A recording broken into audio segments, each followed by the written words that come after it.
Il est 17h25, bonsoir à tous et bienvenue dans ce flash d'information.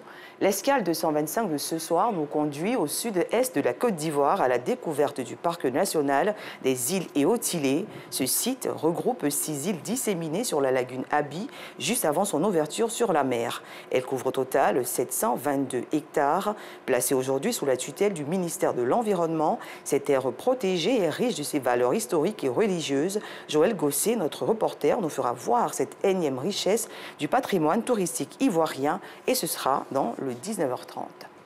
Si vous circulez à Abidjan dans la nuit, vous rencontrerez certainement ces nombreux restaurateurs aux abords des rues.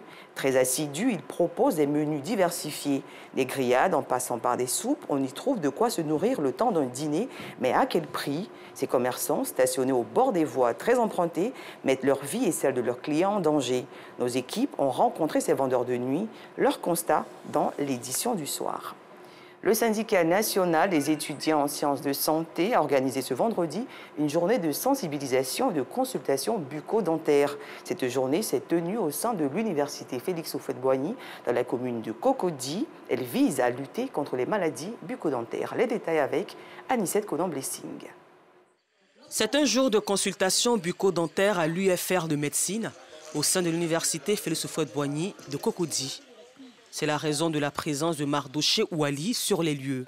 Je suis non seulement venu assister, mais aussi participer à cette activité de détartrage-là, cette journée bucco-dentaire en même temps on peut dire. C'est la bienvenue, c'est la bienvenue non seulement pour nous étudiants, et également pour les personnes aussi qui n'ont pas vraiment les moyens de se faire des séances de détartrage dans les cliniques et autres. Sur place, il doit suivre différentes étapes qui, pour l'équipe médicale, relèvent d'une importance capitale. Quand vous venez, on vous enregistre, puisque nous devons avoir une base de données. Après l'enregistrement, vous venez pour qu'on prenne vos constantes, la tension, la glycémie et autres. Et par la même occasion, faire un état de santé bucco-dentaire général. Consultation, voir les différentes pathologies que vous avez. Et par la même occasion, vous confier, vous donner aussi des conseils. Et pour terminer, pour tous ceux qui se sont fait enregistrer au préalable, vu que nous avons cette campagne, qui devait être associé à un détartrage.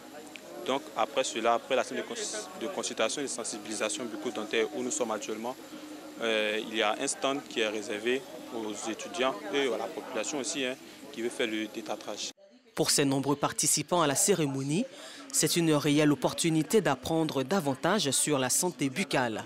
En venant ici, je sais qu'il y a des spécialistes dans le domaine, donc ils vont me donner plus d'informations sur comment on appelle ça, l'hygiène de la bouche et tout ce qui concerne, comment on appelle ça, les dents. Comment se brosser, comment bien se brosser, parce qu'on a tendance à se laver la bouche alors qu'on ne se brosse pas. Donc, venir faire les consultations va me permettre d'avoir, comment on appelle ça, plus d'informations. Cette journée sur la santé bucco-dentaire est une initiative du syndicat national des étudiants en sciences de santé, SINES. Le détartrage, ça consiste à enlever les tartres derrière les dents, la saleté, les croûtes qui, si elles ne sont pas enlevées, peuvent provoquer des caries dentaires.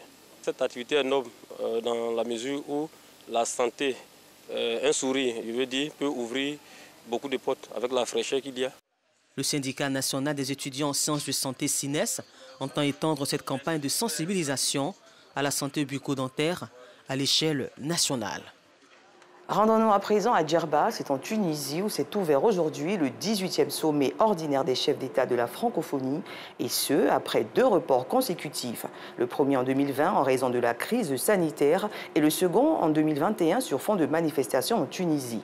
Des questions majeures seront abordées au cours de ce sommet, entre autres le développement économique, l'éducation, l'accès à la santé, la transition écologique ainsi que la prévention des conflits. Notons que le président de la République, Alassane Ouattara, est en terre tunisienne pour ses assises depuis hier. Et pour terminer, l'Assemblée générale de l'ONU s'est penchée ce vendredi sur la nécessité de rendre plus inclusif son Conseil de sécurité en donnant une plus forte représentation à l'Afrique. L'ambassadeur de la Sierra Leone, Ali Kaba, a insisté sur ces réformes très attendues. Signalons que l'Afrique n'a aucune représentation dans la catégorie des membres permanents du Conseil de sécurité.